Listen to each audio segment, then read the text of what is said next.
Sin duda, es una leyenda, y no lo llaman el Rey de Copas por nada. Es el único entrenador de la historia que puede presumir de tener 4 Champions en su palmarés. Es una de las 7 personas que han conseguido ganar la Copa de Europa como jugador y como entrenador, además de que es el segundo técnico con más partidos en la máxima competición europea.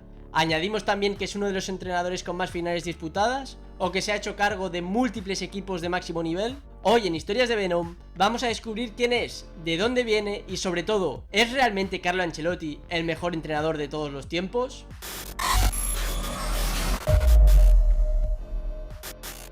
Carlo Michelangelo Ancelotti nació el miércoles 10 de junio de 1959 en Reggiolo, una pequeña ciudad rural de Italia que es conocida por ser productora de quesos. El pequeño Carlo no tuvo los inicios que la mayoría de futbolistas tienen en su infancia. Él no supo que quería ser jugador profesional desde antes que empezara a gatear, ni tampoco tuvo familiares o gente cercana que se dedicara al deporte y que se convirtieran en su inspiración o modelo a seguir. Carlo no tuvo nada de eso. Los padres de Carlo eran productores de queso y algunos embutidos. La familia entera se dedicaba a la agricultura en la misma granja en la que vivían. Trabajaban duro para poder llegar a final de mes. En su infancia, Carlo fue instruido bajo una educación tradicional italiana y honesta. Sus progenitores se encargaron de criarlo con amor y disciplina, al igual que sus maestros. Aprendió desde muy pequeño el valor del esfuerzo y el trabajo duro, ya que trabajaba en la granja con su familia incluso antes de descubrir lo que era una pelota. Pero la situación precaria en la que vivían comenzaba a fastidiar a Carlo, no despreciando el esfuerzo de su familia, sino pensando en alguna otra manera en la que pudiera ayudarlos y sacarlos de esa condición, porque la agricultura no estaba siendo suficiente. En alguna entrevista, Carlo reveló lo dura que fue su infancia. Recuerdo cuando venía el dueño de la tierra a dividir la cosecha, la dividía como él quería, también con las gallinas, entraba en el corral y cogía las mejores, las más gordas. El pequeño Carlo no podía creer que todo el sudor y lágrimas que derramaba su familia a diario no eran suficientes para sacarlos de la pobreza. Entonces, una llamita de ambición y determinación se encendió dentro de él, y decidió que su vida no estaría limitada por la escasez. Optó por invertir en el deporte que más le llamaba la atención, el fútbol, y se dispuso a escuchar, observar y aprender. Para Carlo, a partir de ese momento, el fútbol no era solamente un trabajo, el fútbol significaba conseguir una vida mejor. Carlo se puso manos a la obra y el sueño de un niño de campo empezó a tomar forma cuando empezó a jugar en las categorías juveniles del Parma Fútbol Club, esforzándose al máximo por aprender técnicas y desarrollar las habilidades necesarias para tener éxito. Siempre es recordado por sus maestros, entrenadores y familiares como una persona que busca aprender, por lo que siempre está observando lo que hacen los demás para después repetir lo que ve con paciencia y perseverancia hasta lograrlo. En 1976 debutó en el primer equipo parmesano y 3 años después lo fichó la Roma, con Nils Liedom como su entrenador, quien se convertiría a partir de ese momento en su mentor e inspiración. En su estancia en la Roma, Carlo jugó junto a grandes futbolistas como Falcao, Conti y Bartolomei. Poco a poco se dio cuenta que era capaz de vivir y respirar el fútbol y aún más importante, que le fascinaba. En las filas de la Roma conquistó un Scudetto y 4 Copas de Italia. Sin embargo, no pudo debutar en la Copa de Europa debido a una lesión. Pero aquello no volvería a pasar, pues Carlo se comprometió con la Champions y esta se volvería su competición favorita de por vida. Permaneció en la Roma durante 8 temporadas, durante ese periodo fue convocado por la selección y participó en 26 partidos oficiales. En el 1987, el Milan se fijó en él y tras su fichaje se convirtió en una de las piezas claves en el centro del campo. En este periodo surgió una de las rivalidades más grandes que se han conocido en el mundo del fútbol, entre Ancelotti y nada más y nada menos que Diego Armando Maradona. Maradona era imparable, pero el mediocampista de contención italiano era uno de los pocos que podía detenerlo. Sin embargo, del odio al amor hay un paso, o eso es lo que dicen. Su rivalidad terminó convirtiéndose en una gran amistad, lo que quedó claro el día de la muerte del jugador argentino, cuando en medio de su homenaje, Ancelotti no pudo ocultar sus lágrimas por la pérdida de su amigo. Uno de sus mejores momentos militando en el Milán fue cuando anotó el primer tanto de una de las goleadas más tajantes que ha recibido el Real Madrid, el 5-0 del año 1989. En el cuadro rosonero, Carlo ganó 2 veces la Copa de Europa, ganó la Supercopa de Europa, la Copa Intercontinental y la Liga Italiana en varias ocasiones, siendo la última en 1992, cuando cumplió 33 años y decidió que sería la temporada que daría fin a su carrera como jugador profesional. Pero Ancelotti se había enamorado del deporte, no encontró solo una pasión, sino la mejor manera de poder ayudar a toda su familia. Encontró en el fútbol una nueva vida. Entonces se decidió por seguir aprendiendo del deporte, pero ahora como entrenador. Empezó como asistente de Arrigo Sacchi y se estrenó como primer entrenador de la AC Reggiana en 1995, consiguiendo un ascenso a la primera división de la Liga Italiana. El siguiente año fue contratado por el Parma. El equipo que le había abierto las puertas como jugador le volvió a recibir con los brazos abiertos, y con él a la cabeza logró hacer un muy buen papel. Posteriormente pasó a entrenar a la Juventus, pero sus resultados no fueron tan buenos como se esperaba. Perdió el Scudetto en la última jornada de la temporada 99-2000 y fue casi campeona en la temporada 2000-2001. Además, durante su periodo en el club, sufrió una aplastante oposición y crítica de los aficionados del conjunto turinés. Entonces decidió abandonar el banquillo bianconero en junio del 2001 y no pasó mucho tiempo hasta que el Milan lo fichó. Con Carleto en el banquillo, el equipo rosonero conquistó la Champions en el 2003 tras derrotar a la Juventus en la tanda de penaltis. También consiguió la Copa de Italia, esta vez frente a la Roma, y al año siguiente logró ganar el Scudetto.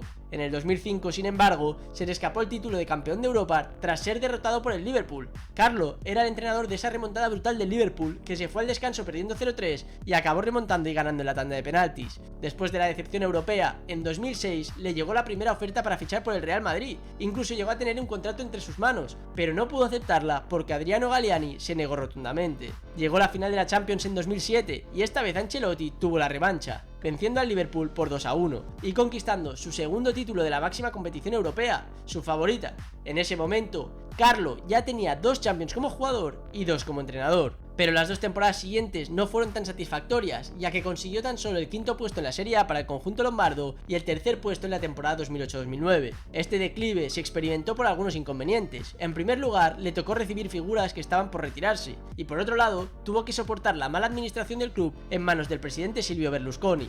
Al finalizar aquella temporada, decidió que era la hora de marcharse, y a pesar de que las ofertas le llovían, apostó por el Chelsea Football Club, quien hizo oficial su fichaje el 1 de junio del 2009. Comenzó con la misma actitud y predisposición de siempre, y en su primera temporada consiguió ganar la Premier League. En el año 2010, el padre de Carlo se encontraba muy delicado de salud. Carlo no pudo estar del todo pendiente del equipo y finalmente, el 29 de septiembre de ese año, tuvo que despedirse de su padre para siempre. El siguiente año, en el mes de mayo, se anunció que Ancelotti se marchaba del conjunto inglés después de no haber conseguido ningún título en una de las temporadas más difíciles de su vida. A finales de 2011, un nuevo club abre sus puertas al entrenador italiano, el Paris Saint-Germain. En su segundo año logró conseguir un título que el equipo francés no veía desde el 1994. Sin embargo, en la Copa de Francia y la Liga de Campeones de la temporada 2012-2013, el PSG fue eliminado en los cuartos de final. Entonces, llegó el fin de su relación con los franceses tras recibir una oferta que esta vez Ancelotti no iba a rechazar. Y en junio del 2013, el Real Madrid confirmó a Carleto como su nuevo entrenador, y en su primera temporada consiguió la Champions League, la gran obsesión del madridismo, que hacía 12 años que no se conseguía. A partir de ese momento, Ancelotti hizo del Real Madrid un equipo imparable, ganando título tras título para el historial del club merengue. Después de aquella gloriosa temporada, Ancelotti también disfrutaba de triunfos en su vida personal. El 6 de julio del 2014, Carlo contrajo su segundo matrimonio con Marian Berrena McClay. Anteriormente, estuvo casado por más de 2 décadas con Laura Gibelin, la madre de sus 2 hijos, quien lamentablemente falleció el año pasado. Pero Carlo, a pesar de no estar ya con ella, decidió trasladarse a Italia para encargarse de todo, dejando claro que un poco de ese cariño especial que compartían perduró hasta el final. Por cierto, los hijos de Carlo, ambos se han dedicado al mundo del fútbol en diferentes maneras. Katia, la mayor, nació en 1984 y estudió comunicación, lo que la llevó a trabajar en periodismo deportivo. Por otro lado, su hijo menor, Davide, una vez jugó en las categorías inferiores del AC Milán, luego pasó a prepararse en el PSG como experto de acondicionamiento y después pasó a ser el preparador físico del Real Madrid, siempre acompañando a su padre. Pero volviendo al terreno profesional, en mayo de ese año, Florentino Pérez anunció que el técnico italiano no continuaría en el banquillo del Bernabéu, debido a sus malos resultados al empezar la siguiente temporada. Al despedirse del Madrid, rechazó una oferta del Milán y se dio un merecido descanso el resto de la temporada. Para mediados del 2016, Ancelotti volvió con fuerzas renovadas para entrenar al Bayern de Múnich por las siguientes 3 temporadas. Allí también nombró a su hijo como entrenador asistente. En agosto de ese año consiguió la Supercopa de Alemania, logrando títulos oficiales en 5 países diferentes. Ganó algunos partidos y otros los perdió, pero en 2017, tras perder 3-0 ante el PSG en la Liga de Campeones,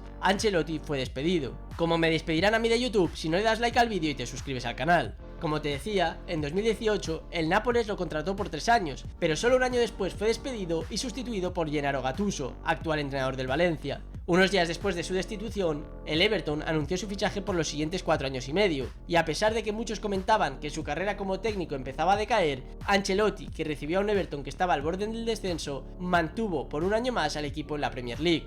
A inicios del verano del 2021, Ancelotti se desvinculó del Everton para unirse una vez más al Real Madrid. Regresó al club con el que conquistó la 10ª y de nuevo, en su primera temporada, conquistó la Liga, la Champions y la Supercopa de Europa. Hasta la fecha, y aunque todos sabéis que soy del Barça, la verdad es que Carleto ha llevado al Real Madrid de bueno a excelente y de excelente a impresionante. Otra de las cualidades que es de admirar de este entrenador es su trato cercano y familiar con los futbolistas a los que entrena. Sabe muy bien cómo establecer diálogo con ellos y mantenerlos completamente enchufados, pero aún más importante, sabe que son humanos y no máquinas de hacer dinero. Él mismo ha manifestado que los futbolistas son ante todo personas y me fijo antes que nada en los aspectos positivos de cada uno. Trabajamos todo el día juntos, por tanto es mucho mejor si hablamos unos con otros y el ambiente es bueno.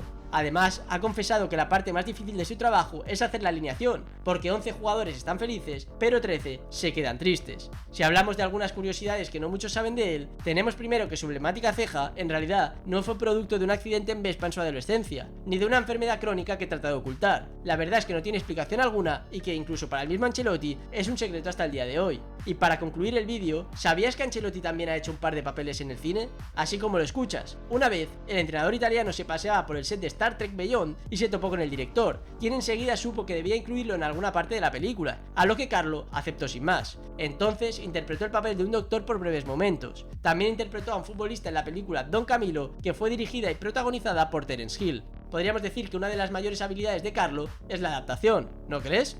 Y hasta aquí el vídeo de Carlo Ancelotti. ¿Qué te ha parecido su trayectoria? ¿Crees que es el mejor entrenador de la historia? Si te ha gustado el vídeo, no olvides suscribirte y darle like. Y si te interesa seguir la actualidad del Barça, te invito a seguir también el canal de Spider Culé. Gracias por verme, comparte el vídeo si te ha gustado, recuerda que esto no es nada sin ustedes y nos vemos pronto con más vídeos aquí, en Historias de Venom.